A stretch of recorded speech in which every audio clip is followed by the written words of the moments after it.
Welcome to a realm where personal growth meets expansive spirituality and where we're not just scratching the surface. We're diving deep, widening our perspectives, and having a darn good time doing it. This is the Enlightened Podcast, and I am your host, Jen Hamilton. You'll enjoy an infusion of motivation, empowerment, and inspiration that will resonate in every aspect of your life. Expect captivating stories, heartfelt musings, and my own personal experiences.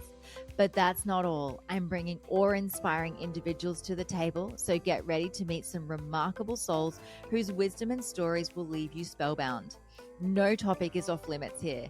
Brace yourself for raw authenticity, unfiltered vulnerability, and yes, the occasional splash of explicit language. We're delving into the realms of the esoteric, mystical, and the woo-woo, unafraid to explore the extraordinary. So if you are ready to venture beyond the surface, to explore the depths of your soul, and to awaken the magic of life, if your heart says yes, then hit that play button and let the Enlightened Podcast guide you on this remarkable expedition.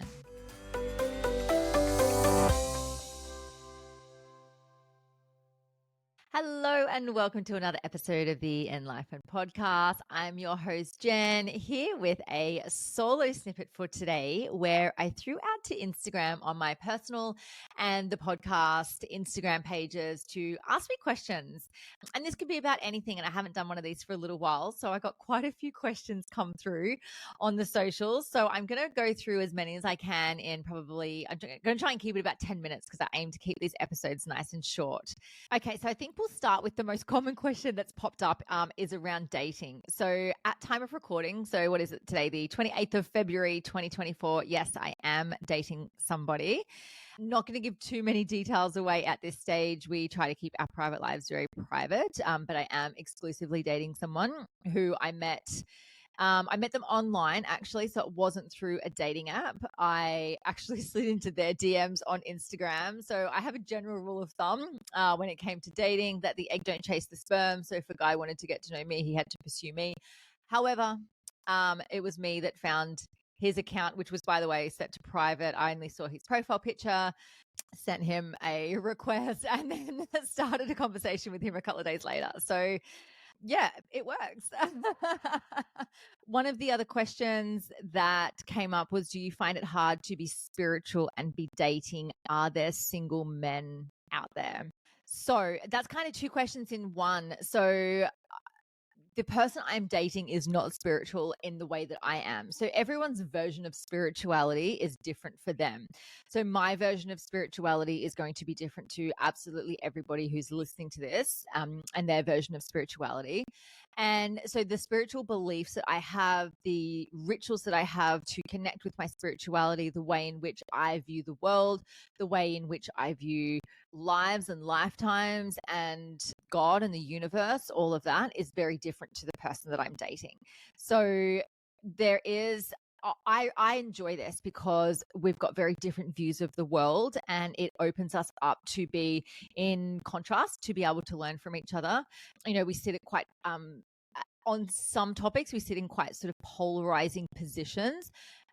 However, I actually enjoy understanding another person's perspective and being able to relate with someone who doesn't necessarily have to have the same beliefs as I do. So when it comes to dating somebody, whether, you know, it's exclusively or open relating or, you know, being in a relationship with somebody, I like to meet someone with very similar sets of values. Okay, so values is really, really big for me.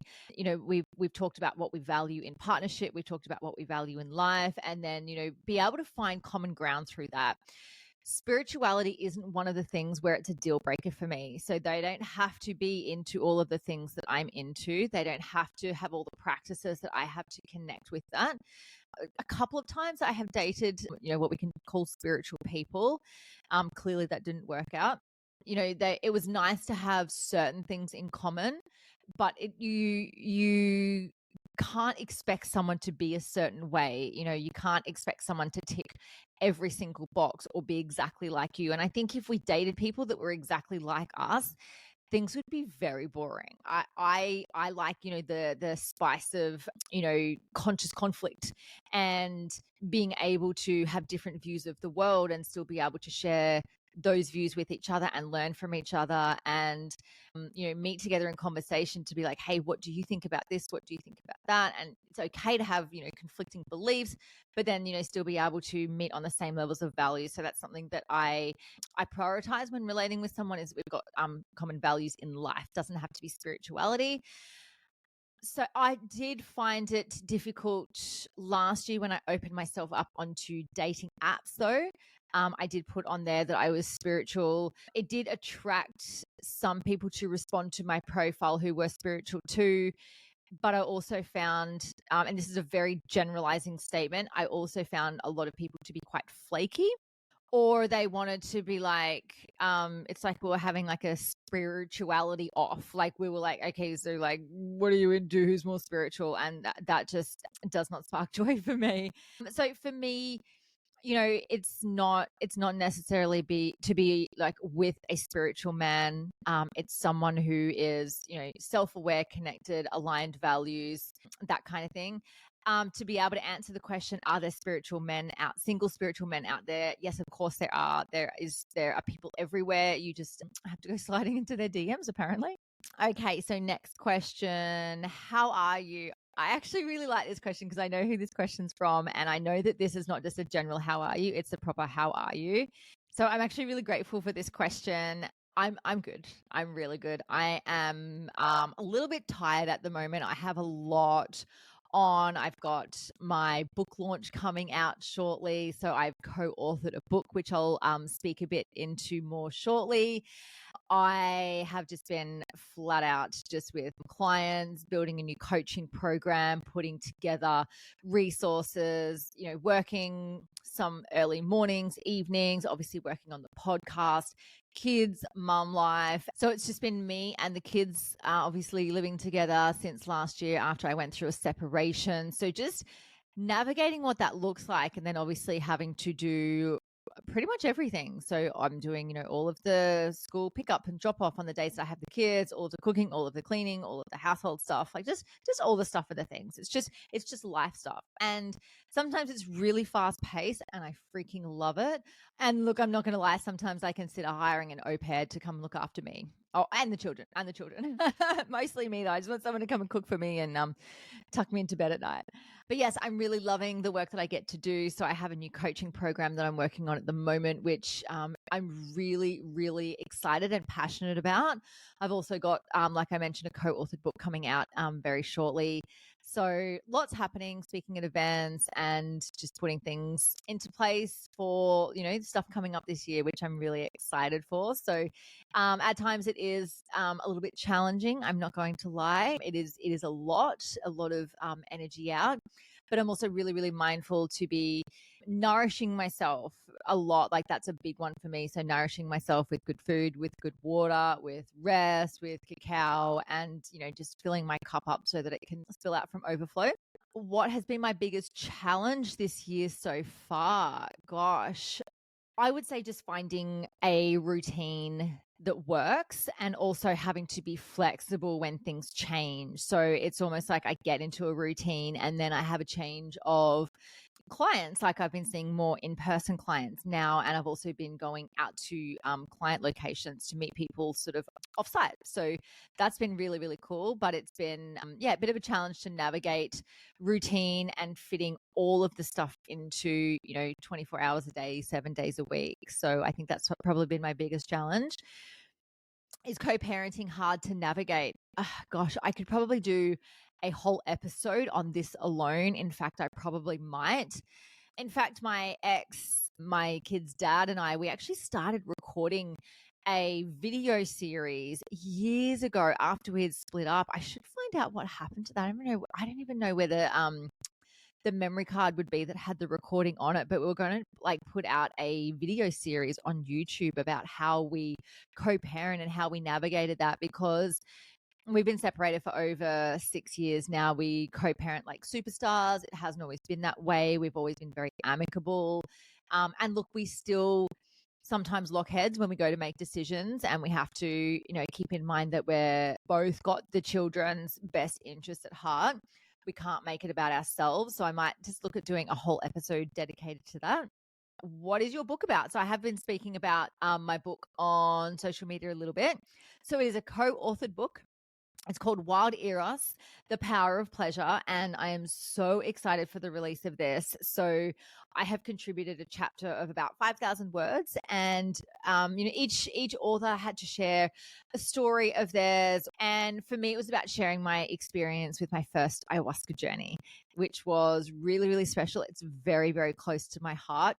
It was a real edge to be able to share this, and I'm so excited for it. So leading into the launch of that in the next couple of weeks, I'll definitely be doing another solo episode to tell you a bit more about that and how you can get your hands on a copy of that as well.